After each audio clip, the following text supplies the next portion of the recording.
Bapak Ibu jarang mendapati saya ceramah pegang naskah. Kali ini saya pegang naskah karena saya takut offside. Pertama, Pak Kapolri yang saya muliakan, halal bihalal adalah bahasa Arab, tapi hanya ada di Indonesia. Di Timur Tengah tidak ada bahasa Arab. Bapak Ibu pergi tanya orang Arab apa itu halal bihalal, dia bingung. Inilah hebatnya bangsa Indonesia, mampu menciptakan sebuah acara untuk merajut persaudaraan. Halal bihalal. Halal bihalal kalau bahasa Indonesianya menghalalkan yang tadinya tidak halal. Artinya saling memaafkan. Itu makna halal bihalal. Makna halal bihalal tertinggi adalah persaudaraan dan ukhuwah. Jadi tidak ada gunanya keluar dari gedung ini kalau masih ada dendam dan sakit hati di antara kita. Itu makna halal bihalal. Yang kedua, saya mengibaratkan Angkatan 91 ini adalah sebuah penerbangan. Sudah lepas landas. Jangan lagi mayoritas berpikir mau take off. Sekarang persiapan landing. Ini yang Bapak harus pikirkan. Persiapan landing. Sudah lepas landas. Sudah berapa lama kita di atas udara? Kurang lebih 34 tahun. Di atas udara tentu ada turbulence yang mengganggu penerbangan kita sesama 91, yang bisa merusak ukhuwah atau persaudaraan. Apa itu? Yang pertama, kekuasaan. Berebut kekuasaan ini kadangkala bisa menyakiti persaudaraan. Jangan baper soal perebut kekuasaan. Kenapa? Allah sudah takdirkan. Manusia punya cita-cita, tapi pada akhirnya Allah pula lah yang akan menentukan. Pilkada bisa ribut orang. Pilpres bisa ribut orang. Saya biasa ceramah di depan para jamaah. Kalau urusan politik pilkada jangan baper. Coba lihat itu 2024. Siapa yang bertanding? Bapak Prabowo. Lawannya siapa? Anies Baswedan. Siapa wakilnya? Muhaimin Iskandar. Siapa yang menang? Bapak Prabowo. Siapa menterinya? Muhaimin Iskandar. Kita masih ribut seangkatan karena salah milih gerbong. Biasa ini. Jangan sampai gara-gara perebutan kekuasaan kita ribut. Maafkan saya harus ingatkan kita, sudahlah, sudah tidak saatnya lagi kita mau take off. Sekarang persiapan landing. Ibarat pesawat sudah diumumkan oleh kapten pilot, kita akan meninggalkan kecepatan tertinggi untuk menurunkan ketinggian persiapan untuk landing. Yang kedua, yang bisa merubah dan membuat turbulence, sombong. Apa itu sombong? Pakai barang mewah? Belum tentu, Pak. Islam tidak melarang pakaian mewah. Kadangkala harus mewah supaya apa? Supaya orang tidak menganggap remeh kita. Ibu-ibu mau pakai emas silakan, kalau perlu tulis di sini 24 karat. Bapak-bapak mau pakai krokodil, cap buaya, yang katanya kalau asli kepalanya menghadap ke dalam, kalau palsu menghadap keluar, buaya darat. Silakan. Bapak mau pakai lus piton, silakan. Apa itu sombong? Belum tentu. Kapan dia sombong? Menghina anggotanya yang tidak pakai itu. Ibu-ibu Kapolda punya rezeki pakai barang mahal, silakan. Apa sombong? Belum tentu. Kapan dia sombong? Kalau dia remehkan orang yang pakai barang palsu. Sombong. Yang kedua, sombong itu menolak kebenaran. Sombong kadangkala kata Nabi 4 sebabnya datangnya sombong. 1, tambahnya kekuasaan. Tiba-tiba jadi Kapolda. Jangan sombong. Tiba-tiba jadi Kapolri. Ada batasnya. Apa batasnya? Pensiun. Senang tidak senang pasti pensiun, Pak. Saya kemarin acara, ada Kapolri, ada mantan Kapolri, pasti pensiun. Pak Kapolri nanti tiba saatnya pensiun, Bapak masih mau pakai tongkat komando, lewat yang kota 91, orang baku bisi, sudah sakit itu Bapak, kasihan. Kapolri aja tidak boleh sombong, apalagi mantan Kapolda. Apa yang kita mau sombongkan? Yang kedua, bertambahnya sombong. Kata Nabi, apalagi bertambahnya ilmu, banyak gelarnya, mau sombong, jangan sombong. Ustadz punya peluang, punya sombong. Ada ustadz yang sombong, ada yang tidak mau menerima perbedaan pendapat, ada itu, Pak. Seolah-olah dia pemilik hak surga neraka, kayak dia panitia hari kiamat. Ada yang begitu, tidak bisa menerima perbedaan, dan ini yang banyak. Berbeda dalam Islam itu hal yang sangat wajar. Bahkan dalam sholat saja yang kewajiban kita 5 waktu, itu berbeda, sangat dikompromi. Coba lihat Bapak yang rajin sholat, itu posisi tangan setelah takbir kan beda-beda, Pak. Allahu Akbar. Ada imam mazhab di atas dada, ada yang begini, Pak. Maka ibu kadang-kadang lihat ada orang sholat gini kan. Ada lagi Allahu Akbar antara dada dengan pusat, dia begini. Yang ketiga Allahu Akbar di atas pusat pas. Yang keempat Allahu Akbar di bawah pusat. Jangan porno ibu. Yang kelima Allahu Akbar pas lurus. Boleh, boleh. Silahkan mau pakai yang mana. Mau begini silahkan, mau begini silahkan, mau begini silahkan, mau begini silahkan. Mana yang tidak boleh? Kalau Bapak pakai semua. Allahu Akbar. Ini yang main 3 kaki, ini yang begini. Boleh. Jangan sombong gara-gara ilmu. Kita merasa cerdas, jangan sombong. Allah kalau dalam Quran katakan, wa ma utitu minal ilm illa qalila. Saya tidak berikan kamu ilmu kecuali sangat sedikit. Kalau Allah marah, dikasih pikun kita, Pak.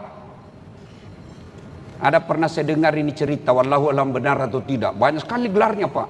Profesor, dikomplain sama istrinya sudah menjelang pensiun. Pak, biasanya kalau kau mau pergi mengajar, kau cium jidatku. Ini sudah 2 minggu kau tidak pernah cium-cium saya. Dalam hatinya, astagfirullah, berarti siapa yang saya cium selama ini? Ternyata pembantunya dia cium, Bu. Astagfirullah. Jangan juga modus pura-pura pikun, Pak. Yang ketiga, sebab turbulens, putusnya persaudaraan. Sakwa sangka. Sangka buruk. Kenapa saya sudah 3 kali pendidikan, sudah lemhanas dan segalanya, saya belum jadi jenderal. Sangka baik. Allah selalu memberikan yang terbaik. Saya selalu contohkan diri saya. Contoh, kan pernah saya daftar akabri, Pak Jenderal. Nggak lulus gara-gara ceper.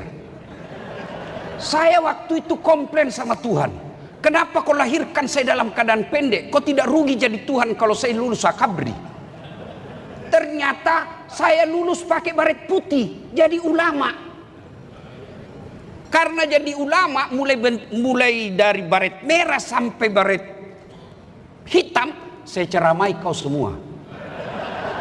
Baret putih, Pak. Allah kasih yang terbaik. Kita sudah kombes 5 tahun. Kok tidak dikasih? Allah tahu memang di situlah yang terbaik. Contoh, saya lagi berdoa. Ya Allah, mudah-mudahan besok saya dapat private jet. Saya bisa beli pesawat. Tiba-tiba Allah kabulkan besok. Bingung saya mau pergi di Makkah. Saya parkir di mana ini pesawat? Di mana saya beli tiket? Di mana saya beli bayar bensinnya dan lain sebagainya? Itulah makna dari ayat la yukallifullahu nafsan illa wus'aha. Itu makna, saya kasih kau beban sesuai kemampuanmu. Jadi sangka baik. Orang kalau sangka buruk, jangankan dalam satu kesatuan 91, rumah tangga aja bisa kacau kalau sangka buruk. Ibu-ibu kalau selalu sangka buruk sama suami pasti tidak bahagia. Telepon istrinya, telepon suami kalau sangka buruk, bu, tenang perasaan. Telepon pagi tidak diangkat, oh lagi sholat duha. Tenang perasaan ibu.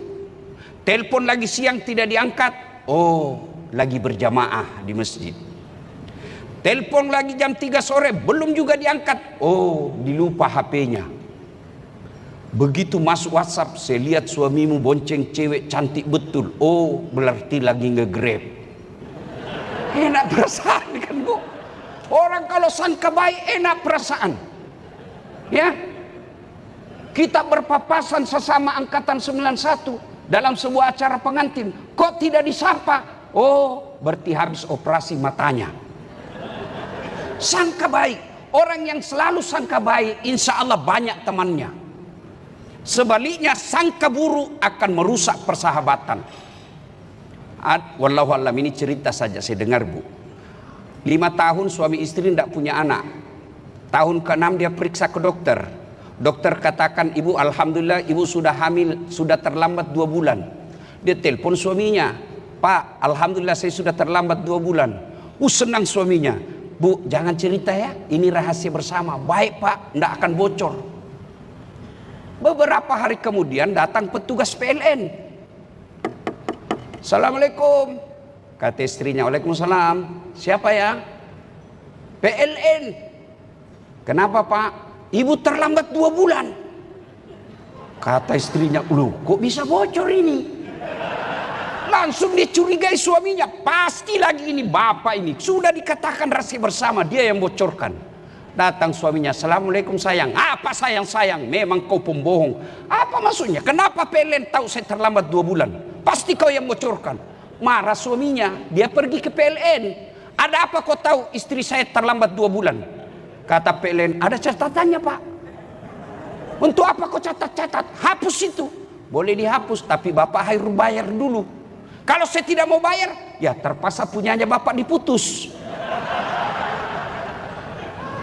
Kalau punya aku diputus, istriku pakai apa di rumah? Terpaksa pakai lilin. Ini bangsa bahayanya kalau sangka buruk. Maka sangka baik, sangka baik. Kenapa? Ini Pak Kapolri belum, ini sudah saatnya saya sangka baik. Saya dengar masih tersisa 100 yang kombes. Apa boleh buat pak? Sangka baik saja pak. Sambil berdoa mudah-mudahan ada mujizat yang datang sisa 2 tahun.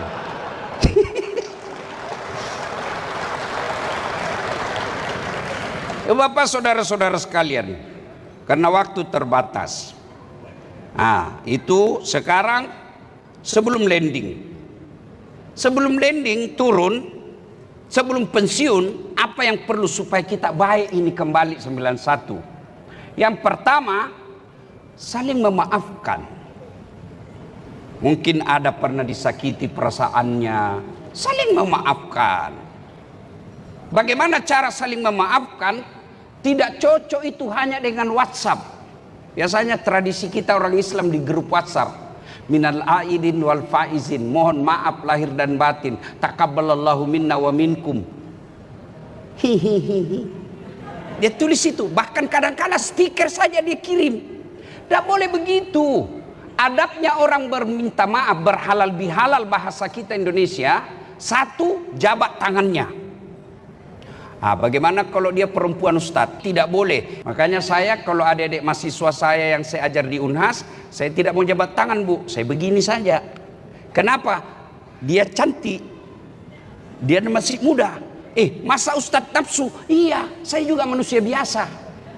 Ayat tidak mengatakan la taqrabus zina illa ustad, jangan dekati zina kecuali ustad. Ustad juga hancur kalau cewek cantik. Ya, maka saya begini: satu, jabat tangannya; dua, pandang matanya. Biasanya karena kita sudah Kapolda, sudah Kapolres, orang jabat tangan kita acukan dan lihat, itu sunnahnya pandang matanya. Tiga, senyum. Jangan sambil terima telepon, itu tidak adab namanya. Yang keempat adalah kalau dia muslim, salawat, Allahumma salli ala sayyidina Muhammad wa ala sayyidina Muhammad. Yang kelima, yang paling penting, sebut judulnya dosa. Maka ibu-ibu, kalau suami minta maaf besok-besok, suruh sebut judulnya dosa. Maafkan saya bu. Apa judulnya pak? Kata Ustaz Dasat harus sebut judul. Nggak usah lah, nanti kau ngamuk lagi. Nggak pak, apa judulnya? Janji kau nggak marah? Nggak. Maafkan saya ibu, waktu saya dinas dulu di Manado, saya hilap ibu. Ada perempuan mirip betul sama kau ibu, saya hilap. Kata istrinya, ndak apa-apa pak, biasalah, begitulah manusia biasa. Kadangkala kita hilap, karena waktu kau dinas juga di Manado, saya juga hilap pak.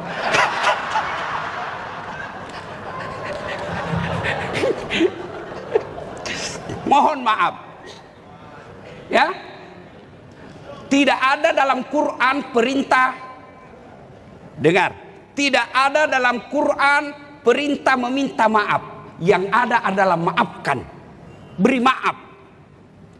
Innallaha yuhibbul muhsinin, kata Allah. Allah mencintai bukan cuma minta maaf, bukan cuma memaafkan, tapi berbuat baik.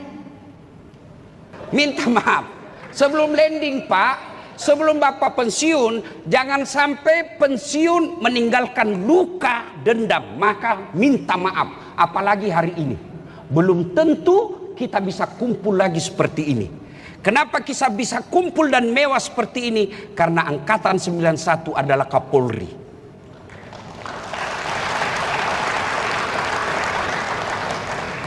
Yang kedua, cara menyambungkan kembali silaturahmi yang sudah putus, sedekah. Paling efektif itu sedekah. Bapak marah-marah sama anggota, selesai dimarahi langsung dikasih amplop, langsung dia, enggak apa-apa jenderal, besok bapak boleh marah lagi besok. Itu hebatnya itu sedekah. Dan saya tidak pernah melihat orang yang bangkrut gara-gara sedekah.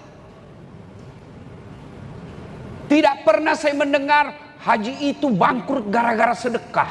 Yang bangkrut gara-gara apa? Pinjol, selingkuh, narkoba. Bangkrut, tidak ada orang bangkrut karena dermawan. Sedekah, minimal sedekah senyum. Kalau tidak bisa sedekah kepada anggota duit, minimal sedekah dengan senyum. Tidak bisa juga sedekah kasih duit, kasih dia SKTR. Itu sedekah. Tenang bos, saya tahu bapak bisik-bisik tadi saya. Sedekah. Dan luar biasa, kalau kita berikan sedekah yang menurutnya sudah tidak yakin bisa naik bintang, tiba-tiba jadi bintang, itu sedekah yang dia tidak akan lupa. Menyambung persaudaraan itu sedekah. Nah ibu bapak saudara-saudara sekalian, nah sudah landing.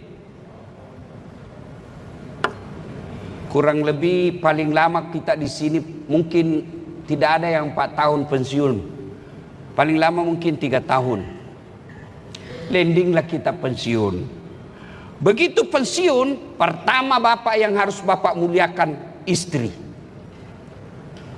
Karena bapak begitu pensiun dan punya menyakiti istri, baru bapak dapat rasanya pahitnya hidup. Orang kalau pensiun pak, kawan saya bilang, setelah saya pensiun Ustadz, sangat gampang saya tersinggung. Ada kawan saya curhat, dia bilang semenjak saya pensiun Ustaz kan tidak ada lagi kegiatan, maka saya tidur-tidurlah di depan nonton, tidur saya ruang tamu sambil nonton TV. Adalah kucingnya cucu saya, tidur juga di samping saya. Lewat istri saya, dia tendang itu kucing. Apa ini kucing? Tidur aja kerjanya. Kucing ditendang, saya yang tersinggung Pak Ustaz.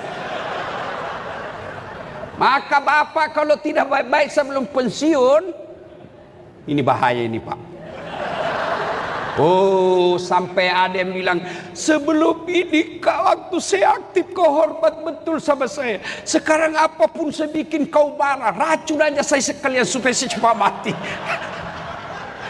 Bapak, demi Allah, tidak ada kemuliaan Bapak setinggi apapun pangkat jabatan Bapak kalau tidak menghormati istri.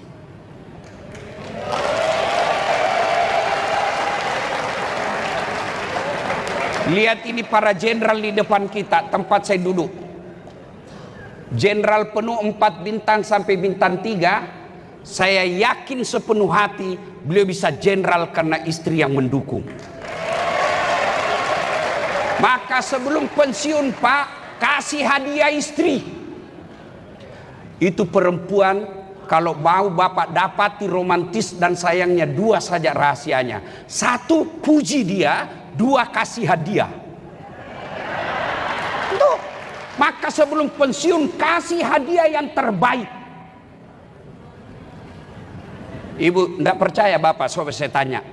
Ibu-ibu biar suami tidak pulang yang penting ada Nah coba. Uangnya Bapak dia cari, bukan kehadirannya Bapak. Maka sebelum Bapak pensiun, baik-baik sama istri. Bapak bakal dapat gelapnya hidup kalau istri sudah ngamuk. Sampai ada yang curhat sama saya Bu, dia bilang Ustadz mahal cabai. Saya bilang tidak usah makan cabai Pak, tapi kita kan mau pedis-pedis kalau makan. Saya bilang gampang, kau makan suruh istrimu ngomel di depan, pasti lebih pedis dari cabai. Sama istri. Kata Nabi, tidak ada kemuliaan seorang suami bagi yang tidak tahu menghargai istrinya. Mohon maaf, saya bisa hebat seperti ini bukan karena saya jago, tapi karena istri saya memberikan ketentraman jiwa. Mana bisa kita ceramah kalau istri ngamuk?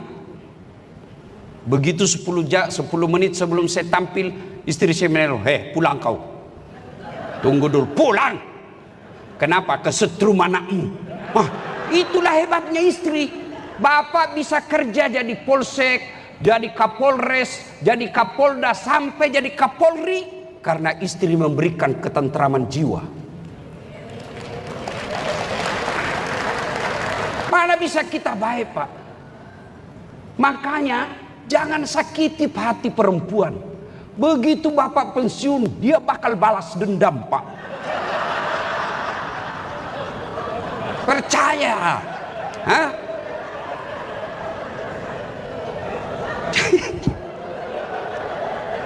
Yang kedua, karena waktu yang sangat terbatas. Yang kedua, Pak, urus anak. Sehebat apapun Bapak ketika pensiun, anak kita tidak menjadi orang yang hebat, Bapak gagal.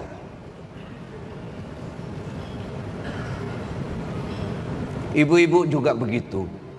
Urus anak-anak ibu. Pangkat jabatan suami pasti hilang. Saya mau tanya ibu. Ibu-ibu kalau meninggal, kira-kira siapa yang doakan ibu? Suami? Jangan harap ibu kawin lagi. Pak Kapolri, dia dengarlah ceramah saya, ini istri saya. Dia bilang, saya dengar kalau istri meninggal, suami kawin lagi. Jadi kalau saya duluan meninggal, Ustadz mau kawin lagi. Saya peluk dia, Pak Jenderal. Baru saya bilang, dengar baik-baik sayang, jangankan kau meninggal, masih hidup saja sekarang, saya selalu berpikir kawin lagi. Apalagi kalau kau sudah mati. Ada lagi yang bilang, Itu kawan saya Ustadz, jahat betul. Kenapa dia jahat? Masa belum kering lagi kubur istrinya, baru 3 bulan dia kawin lagi. Ustadz meninggal, baru 3 bulan istrinya meninggal, dia kawin lagi. Saya bilang lebih hebat itu tetangga saya, masih hidup istrinya dia kawin. Maka siapa yang doakan kita? Anak. Maka jangan heran ketika bertahun-tahun kita tidak ketemu, kita akan cerita bagaimana anak. Tidak ada gunanya semua kita capai ini Pak, status sosial, pangkat jabatan di kantor, kalau anak kita menjadi sampah masyarakat dan akan menjadi aib dalam hidup. Sebelum landing, perbaiki anak kita. Yang berikutnya, amal kebaikan. Amal kebaikan. Saya selalu bilang kepada adik-adik Polres, Kapolres, selama kau punya jabatan, buat kebaikan. Karena mendakwakan kebaikan melalui kekuasaan jauh lebih efektif daripada melalui ustadz. Saya ceramah, saudara-saudara sekalian, jangan narkoba, jangan mabuk. Oh, marah anak muda, dia kasih kempes mobil saya. Tapi kau Kapolres, sidak narkoba tidak boleh ada beredar. Selesai itu barang narkoba Pak. Dakwah melalui kekuasaan jauh lebih efektif daripada melalui mimbar. Inilah yang disebut persiapkan amal. Bapak-bapak, selain memikirkan apa nanti yang saya punya, kebun, ruko, pekerjaan, Bapak sudah harus memikirkan apa nanti bekalku ketika sudah dikubur. Bapak pergi tugas ke daerah, ketika pensiun, pindah ke Jawa, orang Sulawesi pindah ke Jawa tidak nyaman, masih ada pilihan, balik lagi ke Sulawesi.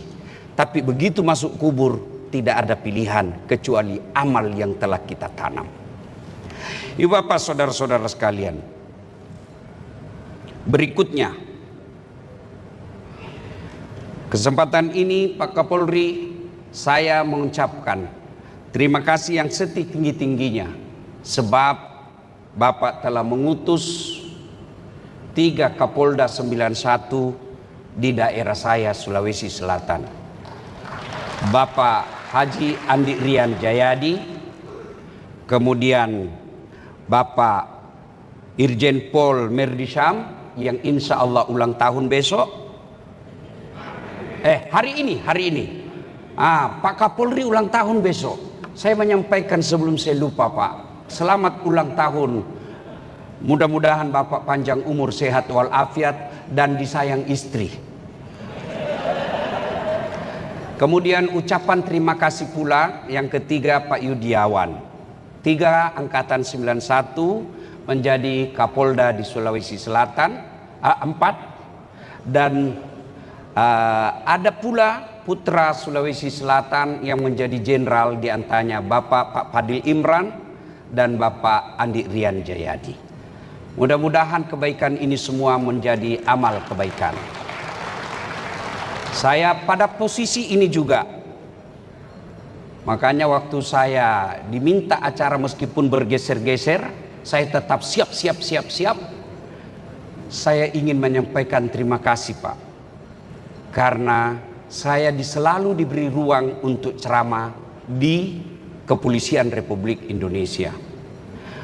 Bapak Ibu boleh lihat akun-akun saya, sepertinya hanya Dasat Latif yang berani gaspol di depan polisi. Saya pun dikenali sama teman-teman para mubalik, ustadznya polisi. Kenapa?